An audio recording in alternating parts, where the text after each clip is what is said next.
Hello everyone, or perhaps just anyone. I was really excited to make this video as it was the first request I've had from a viewer. I'm not sure if it's because it's one of their personal favorites or if they just wanted to see if it's worth watching. Regardless of the reason though, I'm always down to watch something new, and if anyone else has a request for a review or anything else, just let me know. So let's get into today's anime, Miss Koizumi Loves Ramen Noodles. Alright, so Koizumi is the attractive foreign student who gets the notice of all her classmates, but of one in particular. She immediately catches the eye of our main character, Yu. Koizumi is rather closed off and appears opposed to making friends with anyone, or really any interaction outside of eating ramen. She's generally cold to everyone and shrugs off all romantic advances with her indifference. In one episode, ramen's referred to as her love, which is the most accurate assessment of her personality you could realistically give. Even with this being the case, she for some reason has never even considered a career involving ramen. She even has a ritual when she consumes it, as she ties her hair back at restaurants so she can eat faster as to not affect the customer turnover. An exceedingly eccentric quality, but fitting for her. She also gives off a couple puffs before her first bite to cool it down every time, obviously a much more normal action. In one scene, she gives the advice of pinning the sleeves of a yukata as to not fall in the ramen, which seems practical enough. But I'm not intimately familiar with more specific practices or etiquette such as this, so at the very least I would take this as a decent tip. In her pursuit of ramen, no distance is great enough to dissuade her, as ramen is clearly the most important thing to her, and her knowledge of all that is ramen borders on omniscient of the topic. Moving on to our other main character, Yu, a rather basic girl who exceeds in cooking, that is basically infatuated with Koizumi off the get-go because of her appearance. A great cook and a ramen savant, seems like a match made in heaven, but Koizumi is completely apathetic to Yu's cause. There are definitely Yuri vibes for sure, especially in a scene where Yu carries Koizumi home, as well as when Yu panics as she believes Koizumi to possibly have a boyfriend. Yu overall is honestly not just infatuated, but completely overbearing. She keeps a journal to detail Koizumi, as well as a collage of pictures. It's definitely more than just an infatuation. In another scene, Yu holds a place in line for her, and states trading her spot is an act of innocent love, which may be what she considers it, but it's certainly something else entirely. Miss Koizumi vehemently declines invites, but it doesn't put off Yu at all, and they always end up eating out together due to Yu's persistent nature. Different characters run into Koizumi as they introduce Yu's friend group a little more. There's such little character development that calling them Yu's friends as well as introducing Misa as basically the diva of the group and June the bookworm would be sufficient to describe the entirety of their character for the show. Each episode initially rotates through friends that meet and bond a bit with Koizumi, although it is rather one-sided. These continued serendipitous meetings to share the experience of ramen are consistent every episode, but focus less on building up the character relationships as the show goes on. They do become a bit more friendly, but it's surprisingly limited. I briefly introduced a bit about the plot while talking primarily about the characters. I wanted to move on to a few specifics in this anime. Most of the show is simply having Koizumi detail her knowledge of the ramen as she and her accomplice for the episode indulge in the same order with very little deviation from this formula. One example in the first episode is that she gets a medium hot pork double with extra vegetable and garlic oil, which she absolutely devours, and Yu faithfully orders as well.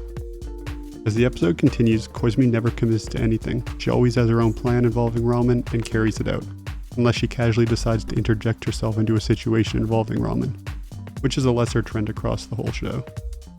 There's even a scene where they eat ramen and they have spectators who are spurred into buying their own simply by the sight, but the way they observe the girls was pretty creepy and awkward. They have a large focus on the first part of one episode about an algae that's mistaken for a bug called Euglena. It's very heavily focused on and obviously leads into a ramen containing it, which was very predictable. Eventually it ropes in minor characters like Yu's brother to eating ramen, although it's not focused on. Basically just the aura of Koizumi persuades people to eat ramen. Obviously during a heat wave, it doesn't stop Koizumi from hunting for ramen as she chases hiyashi ramen, apparently her cold food of choice. Another time she finds a lost girl, teaches her about ramen and feeds her, what feels like a slight curve but really is the same thing as all the other episodes. During this adventure, if we want to call it that, the girl mistakes Koizumi for her mother, and she doesn't even look like her. It doesn't make any sense. The girl's German and speaks German, which Koizumi is strangely able to converse with her. Honestly, this felt like a strange addition to make. The little girl, for being native, doesn't sound all that fluent, but I don't know German, so honestly, who's to say? There were off scenes of the enjoyment of ramen without Koizumi, yet she's always a topic of conversation and makes cameos. Eventually, others start explaining the appeal and variations within the dishes. In one episode, Koizumi goes hiking to reach a ramen restaurant, which for her seemed almost overwhelmingly difficult. It makes you wonder how far she would really go for ramen. Obviously in this show, there's no obstacle big enough to stop her. One unique occasion arises is when she orders an ice cream cone after ramen. It's like the only time she specifically orders something that isn't ramen or included as a strange side dish, like a hamburger in another episode. When she talks about ramen, she goes into many topics, such as the composition of food, specific nutritional bonuses of certain ingredients, or benefits of types of ramen or ingredients such as helping to clear skin or as an antioxidant. Even some more specific properties of these ingredients, like cooking temperatures, and explains peripheral additions to ramen dishes, for example, mayu seasoning. She explains other things like tonkatsu being a broth and continually goes into ingredients and recipes that could provide many ideas for your own use.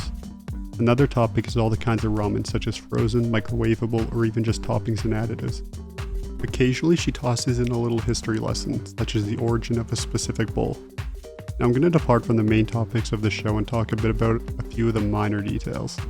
There's a couple episodes with beach sections and bikini scenes, which is a staple for anime, but feels completely out of place for the type of anime this is. The sexual aspect is continued on more strongly, as when she finishes her ramen, it's basically portrayed as orgasmic to her. It's overtly sexual faces with a lot of moans that would hopefully make you think twice before watching in public. She even once makes a comment about it flowing into her body. That is again oddly sexual. Like seriously, why do they even need to say? In general, the experience is sexualized for some reason and kinda makes me feel like they're trying to overlap a bit with the mukbang audience. They also add one character who just looks like a hentai protagonist. A meaningless observation, but I just wanted to add it because I found it kinda funny. Even at one restaurant there's a comical sign that says no ramen, no life. But my favorite part was the haunted house, as June gets blindsided by a ghoul. But June feels very minor, so I'll get back on topic to talk about how on her journeys, Koizumi travels extensively, which makes you wonder the amount she spent on travel costs and ramen. It seems impossible for her to fund all of it unless she's from a very wealthy family. That's probably the least concerning thing, as it's an anime. Of course it needs to have some unrealistic factors. And on a completely unrelated note, there's a scene with a moral lesson about standing in line. Honestly good for them, and I point this out because it's one of the few things that isn't a ramen related plot point. But back to her ramen. How does she not get fat? Another anime mystery that will make many foodies jealous. And for a show about something I like, it's incredibly hard to actually like.